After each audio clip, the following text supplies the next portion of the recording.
রাজনৈতিক সৌজন্যতাকে একঘর পিছনে ফেলে মানুষ হিসেবে নিজের দায়িত্ব পালন কাকে বলে তা দেখালেন জেলা তৃণমূল সভাপতি তথা পাণ্ডবেশ্বরের বিধায়ক নরেন্দ্রনাথ চক্রবর্তী। জাতীয় সড়কে দুর্ঘটনার শিকার হয়েছিলেন দুই ডিওয়াইএফআই কর্মী, আর তাদের পাশে দাঁড়িয়ে তাদের উদ্ধার করে হাসপাতালে ভর্তি করানোর ব্যবস্থা করলেন বিধায়ক তথা জেলা তৃণমূল সভাপতি। এখানেই শেষ নয়, দীর্ঘক্ষণ তিনি হাসপাতালে থেকে তাদের চিকিৎসার তদারকি করেন। চিকিৎসার জন্য প্রাথমিক খরচ হিসেবে 50,000 টাকাও জমা দেন তিনি।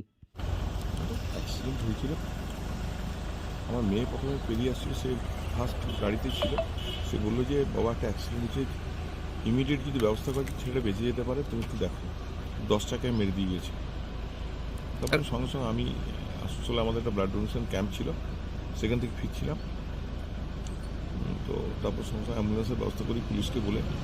পুলিশ খুব তৎপরতার সঙ্গে পাঞ্জাবি মোড়ের থানা এবং রানিগঞ্জ আইসি খুব তৎপরতায় তাকে উইদিন 10 মিনিটস আমরা অ্যাম্বুলেন্সে চাপিয়ে উইদিন 20 মিনিটস আমরা হসপিটালে পৌঁছে দিয়েছি বেডে। জানা গিয়েছে দুই ডিওয়াইএফআই কর্মী গৌতম রুইদাস এবং সঞ্জয় রুইদাস তারা আসানসোলের দিক থেকে দুর্গাপুরের কাছে আসছিলেন, আর সে সময়ই পাঞ্জাবি মোড়ের কাছে তাদের বাইকে নিয়ন্ত্রণ হারিয়ে একটি 12 চাকার গাড়ি ধাক্কা মারে এবং গৌতম রুইদাসের পায়ের উপর দিয়ে এই ভারী গাড়ির চাকা চলে যায়। ঘটনাস্থলে মর্মান্তিকভাবে তিনি লুটিয়ে পড়েন। একই সঙ্গে তার সঙ্গী সঞ্জয় রুইদাস তিনিও অল্প বিস্তর আহত হন।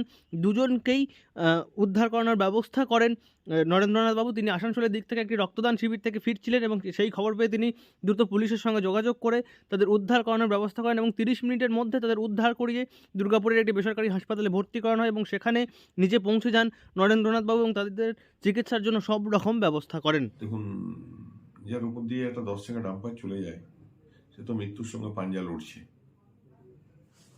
সিপিএম না কংগ্রেস না নকশাল না ঢ্যাঁকশাল এসব আমি জানি না। একটা মানুষ রাস্তায় পড়েছিল, আমিও মানুষ।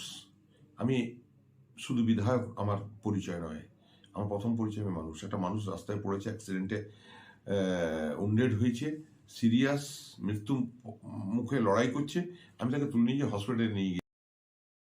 উল্লেখ্য, এর আগেও পাণ্ডবেশ্বরের বিধায়ক নরেন্দ্রনাথ চক্রবর্তীর এই মানবিক মুখ একাধিকবার দেখা গিয়েছে। কখনো সাধারণ মানুষের পাশে দাঁড়াতে, কখনো পরীক্ষার্থীদের পাশে দাঁড়াতে দেখা গিয়েছে তাকে।